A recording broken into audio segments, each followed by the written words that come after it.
There's no doubt that technology had been in the people's lives for over a decade.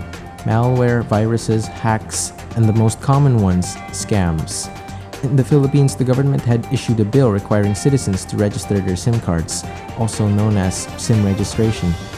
According to Smart Philippines, more than 1 million citizens successfully registered their SIM cards on the first SIM card registration launch day. The question is, why? And how is it related to scams? Good day mga ka-news and Sir Derek. Have you ever gotten some random messages from the bank, GCash, or from some random numbers? Perhaps it's asking you to send them money because of an accident, or perhaps it's telling you that you've won a lot of cash. Well mga ka-newsy, let me tell you that these messages are no accidents. In fact, these messages are sent by scammers to lure people into their den. According to GCash Corporation, their company would never ask you to send your personal details such as your PIN number and bank passwords. If a text message pops up asking you to send them your personal security details such as your password, GCash kindly asks you to report it directly to them. The best thing to do during this situation is to avoid responding to those messages and reporting it to the companies or proper authorities. Now, let's take a look at the statistics regarding the number of online fraud cases in the Philippines between 2019 and 2020. Based from Statistica, on March to September 2020, 869 cases of online fraud have been reported in the Philippines. This represents a 37% increase in the same period in 2019. Along with that, in the Global Consumer Pulse study, 44% of Philippine-based consumers have been targeted by digital fraud for the last 3 months of 2021. It may look like a small amount compared to the number of online users in the Philippines, but the fact still remains that there are still a lot of people being scammed. The online registration not only requires smartphone users to verify their numbers, but it can also track the people responsible for scamming others. Here is our news documentary report from Sir Derek. Thank you, Ms. Bueno and Ms. Bonaobra, for showing the statistics regarding these scams. However, the question still remains, are these the only online scams? Here is Luke Uralde to discuss other scams luring into our country. Good day, Sir Derek. As you can see, I'm outside Banco de Oro, one of the most trusted banks in the Philippines. However, did you know that not only through text messages can the Filipino people get scammed?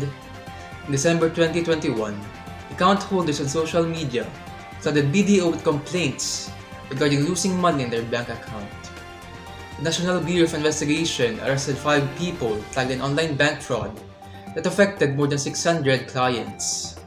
Banco de Oro estimated that each individual roughly lost 50,000 pesos. How? It was said that the hackers sent phishing emails which generated the one-time PIN links. What a shocking event! Phishing emails? What are those exactly? I'm glad that you asked that, Sir Derek.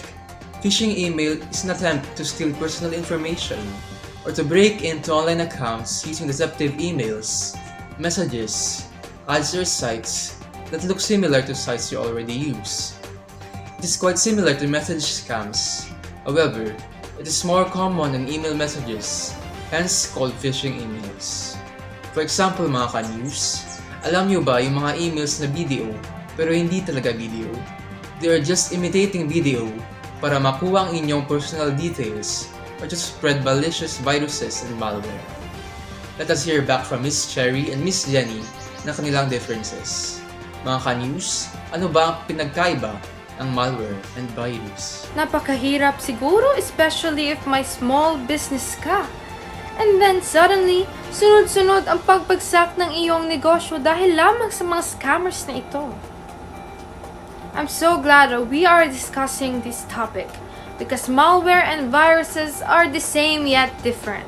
They are the same because they both want to invade your devices and gather some information regarding about you. However, viruses are a type of malware. And let's hear from Miss Jenny B. Bueno to discuss about the different types of malware. Correct ka dyan, Canews. Viruses, Trojan, a deceiving malware. Ransomware, malware that holds your device as hostages. Spyware, secretly gathers your data through spying. Worms, a replicating malicious malware, are all classified under malware. Now that you know the types of malware, balik tayo kay Sir Pajarito. Thank you, mga ka-news.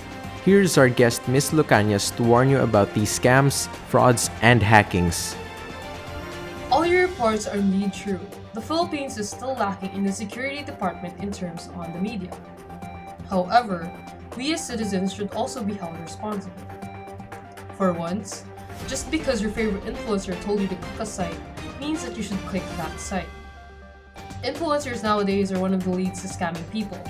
Shopee and Lazada are also top in the line of online scammers. Be aware of what you are clicking. Think before you click. In terms of shopping sites, do not, and I repeat, do not check out immediately upon adding to cart. Check the reviews. If the reviews seem authentic, then proceed to check the ratings of the shop. If, however, the reviews seem to be generated by bots, then I strongly advise you to rethink. In addition, if banks such as Banco de Oro, who has a top-notch security system, can get hacked through phishing emails, what more can ordinary security malware system do? Thank you, Ms. Lucanias. And since we have heard all the reports regarding scams, let us take all of that information and relay it to our fellow Filipinos. Remember, just because you feel safe online does not mean that you absolutely are. Beware. Be aware. This is news reporter Derek Barin, signing out.